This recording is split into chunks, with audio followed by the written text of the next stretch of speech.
কবি ফরিদুদ্দীন উপমহাদেশের সেরা কবি বলেছেন, উনসু মাতলু বেজা হাত দারগাহা হাত তুরি গো বাজে গো খুদ নিশা। পৃথিবী যাকে খুঁজে বেড়াচ্ছে তুমি সেই ব্যক্তি, তুমি তোমাকে খুঁজে বের করো। আপনি যদি আপনাকে খুঁজে বের করতে না পারেন তাহলে আপনি কখনো বড় হতে পারবেন না। You must mind this is the beginning, this is the very very beginning of your journey. আপনাদের জীবন মাত্র শুরু হয়েছে। You have to compete not only in Dhaka city. You have to compete all over the country. You have to compete all over the world. You have to truly think you are global citizen. আপনাকে চিন্তা করতে হবে আপনি একটা বিশ্ব নাগরিক। পৃথিবীটা একটা বিশ্ব গ্রামে পরিণত হয়েছে। এই বিশ্ব গ্রামের মধ্যে আপনি যদি মনে করেন এই ঢাকা শহরে আপনি কম্পিটিশন করবেন তাহলে আপনি ভুল করবেন। আপনাকে you have to think beyond Bangladeshi border.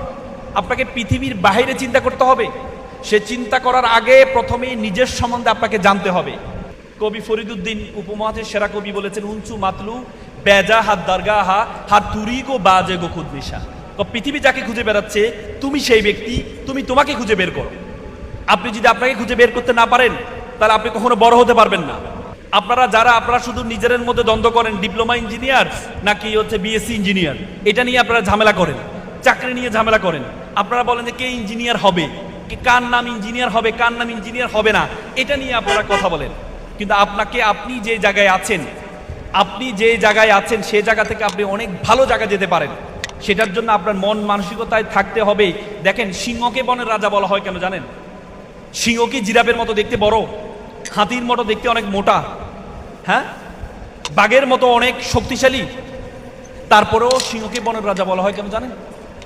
ভাবসাবের কারণে। তার ভাবসাব, সে মনে করে আমি রাজা, সে নিজেকে রাজা মনে করে, এজন্য তাকে রাজা মনে করা হয়। আপনি যদি নিজেকে রাজা না ভাবেন, আপনি যদি নিজেকে ছোট কর্মচারী ভাবেন, আপনি যদি মনে করেন আমি বিএসসি ইঞ্জিনিয়ার হতে পারি নাই, আপনি যদি মনে করেন আমি একটা ভালো ইউনিভার্সিটিতে পড়তে পারি নাই, তো সুতরাং আমি তো ছোট, আমার কাজ করতে হবে, ছোট চাকরি করতে হবে, তাহলে আপনি ভুল করবেন। এই জন্য আপনার সম্বন্ধে আপনাকে জানতে হবে। আপনার সম্বন্ধে আপনাকে জানতে হবে।